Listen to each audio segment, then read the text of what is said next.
Chers frères et sœurs en Christ, bonjour. Bienvenue à cet autre épisode de notre série « Le chômage n'est pas chrétien ». Aujourd'hui, nous parlerons de l'expertise. Il faut développer son expertise. Il s'agit de te donner à fond dans ce que tu connais ou dans ce que tu aimes faire et qui soit utile.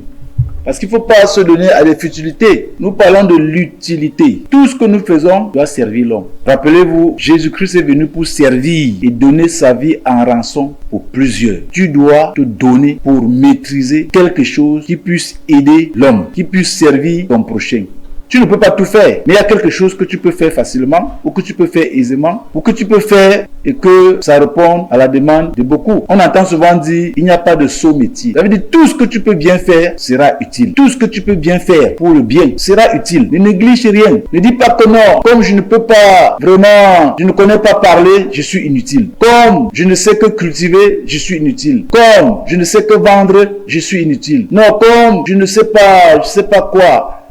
Faire la mécanique, je suis inutile. Comme je ne suis pas électricien, non. Ce que tu peux faire, développe ça. Fais-le bien et tu seras utile à quelque chose. Proverbe 14, verset 23 dit « Tout travail procure l'abondance ». Oh, j'aime ça. L'abondance n'est pas un péché. N'allez pas croire que l'abondance est interdite aux croyants. Non. L'abondance est une autre mission de Christ. Il est dit dans Jean 10, verset 10, « Je suis venu afin que mes brebis aient la vie et qu'ils soient dans l'abondance. » Nous devons être dans l'abondance. Tout travail procure l'abondance. Tout ce que tu fais bien, tant que ça peut servir un grand nombre de personnes, tu vas entrer dans l'abondance. Il faut développer son expertise.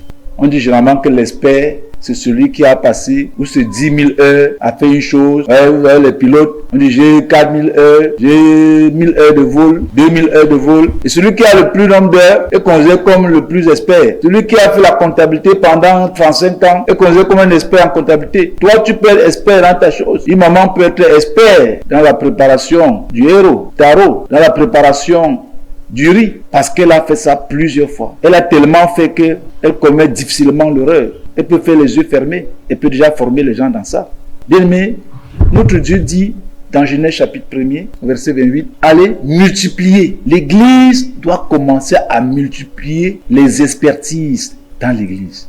Détecter ceux qui font bien une chose et développer cela. Aujourd'hui, on trouve à l'église, après la mort d'un frère ou d'une sœur, un domaine tombe en désuétude parce qu'on n'a pas multiplié ça. Développons les expertises. Merci d'avoir été avec nous dans cet autre épisode. En attendant la prochaine, portez-vous bien et que l'Éternel soit notre force.